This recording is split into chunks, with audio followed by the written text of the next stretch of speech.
मंदसौर में जिला पंचायत साधारण सभा की बैठक संपन्न हुई, जहां जिले की विभिन्न समस्या और सरकारी योजनाओं के क्रियान्वयन पर चर्चा हुई। बैठक में प्रधानमंत्री सड़क योजना, ब्लड बैंक में भ्रष्टाचार, बिजली विभाग की अवैध वसूली और अधिकारियों पर लगे घोटालों के आरोपों ने माहौल गर्मा दिया। बैठक में खनिज विभाग से लंबे समय से किसी अधिकारी के न आने का मुद्दा उठाया गया है। पंचायत सदस्यों ने इस पर नाराजगी जताई है और प्रशासन से जवाबदेही तय करने की मांग की है। बैठक में प्रधानमंत्री सड़क योजना के तहत कुछ बस्तियों को जोड़ने का प्रस्ताव रखा गया है। जनप्रतिनिधियों ने कहा है कि ग्रामीण इलाकों में सड़क सुविधाओं की कमी लोगों के लिए बड़ी परेशानियां बन रही है। ब्लड बैंक में भ्रष्टाचार पर तीखी बहस। परिषद सदस्यों ने बैठक में आरोप लगाए हैं कि ब्लड बैंक में हो रहे भ्रष्टाचार को लेकर पंचायत सदस्यों ने गंभीर सवाल खड़े किए हैं। बताया गया है कि जरूरतमंद मरीजों को सही समय पर खून उपलब्ध नहीं हो पा रहा है। ब्लड बैंक में गड़बड़ियां हो रही है। परिषद सदस्यों ने बैठक में सदस्यों ने आरोप लगाए हैं कि बिजली विभाग की कार्यप्रणाली पर भी सवाल उठे हैं। किसानों ने शिकायत की है कि अगर वे समय पर बिजली बिल जमा नहीं कर पाते हैं तो बिजली विभाग के कर्मचारी उनके घरों से सामान तक उठा ले जाते हैं। बताया गया है कि एमपीवी के अधिकारी किसानों से अवैध वसूली कर रहे हैं और यहां तक कि उनके पंखे तक ले जा रहे हैं। इस पर पंचायत सदस्यों ने कड़ी आपत्ति जताई और कार्रवाई की मांग की है।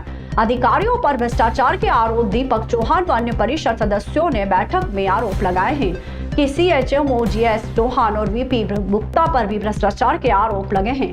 चर्चा में यह भी सामने आया है कि गुप्ता की पोस्टिंग धुंधड़का में है, लेकिन वह मंदसौर मेडिकल कॉलेज में बैठते हैं। दीपक चौहान व अन्य परिषद सदस्यों ने बैठक में आरोप लगाया है कि अधिकारियों की लिस्ट भी सामने आई है, जिन्होंने अपनी पत्नी के नाम से फर्म बनाकर सरकारी निर्माण कार्यों के ठेके लिए हैं और भ्रष्टाचार किए हैं।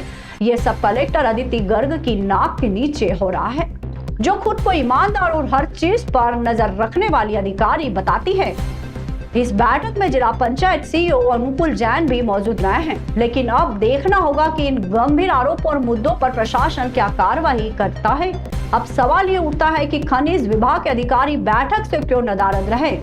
ब्लड बैंक में भ्रष्टाचार पर अब तक क्या कार्रवाई हुई है। बिजली विभाग की अवैध वसूली पर कब लगेगी रोक। सरकारी निर्माण कार्यों में हो रहे भ्रष्टाचार की जिम्मेदारी कौन लेगा। अब देखना होगा कि प्रशासन इन मुद्दों पर क्या कदम उठाता है या फिर ये चर्चा सिर्फ कागजों तक ही सीमित रह जाती है। हम लोग क्षेत्र के विभिन्न मुद्दों को लेकर प्रधानमंत्री सड़क में भी कुछ जो 2011 के बाद 500 आबादी वाली जो बस्तियां छूटी हुई थी उनको मेन रोड से कनेक्टेड करने के लिए हम लोगों ने कुछ ग्रामों को जोड़ा है, उनके लिए बताया है। दूसरा, आज स्वास्थ्य विभाग के लिए भी हम लोग आए हैं कि ब्लड बैंक में जो लाखों रुपए का जो भ्रष्टाचार हुआ है और ब्लड बैंक ऑफिसर को जो 200 रुपये पर यूनिट के हिसाब से ये सैलरी के अलावा जो है उसको बोनस या कुछ भी कह लो उसको दे रहे हैं, जो पूरी ये व्यवस्था पूरे मध्य प्रदेश में नहीं है। तो इसके खिलाफ भी हम बोलेंगे। स्वास्थ्य विभाग में बहुत सारी अनियमितताएं भी थी और विद्युत विभाग से भी हमने जिन बस्तियों में आज तक लाइट नहीं पहुंच पाई है, जो नई बस्तियां बन रही है 10 घरों की, 20 घरों की, 25 घरों की, तो वहां तक विद्युत व्यवस्था उनको सुचारू रूप से मिल सके। सबसे महत्वपूर्ण मुद्दा हमारे किसानों को लेकर के है। अभी किसानों की फसल का कटाई का काम चल रहा है। हमने एमपीवी के अधिकारियों से इस बात के लिए कहा कि आप दोपहर में लाइटें देना बंद करें, अगर लाइट देना भी है तो सुबह और शाम के टाइम दें, ताकि शॉर्ट सर्किट की वजह से हमने पहले भी पिछले साल और कई सालों से देखते हुए आ रहे हैं, शॉर्ट सर्किट की वजह से कई बार आग लगी फसलों में।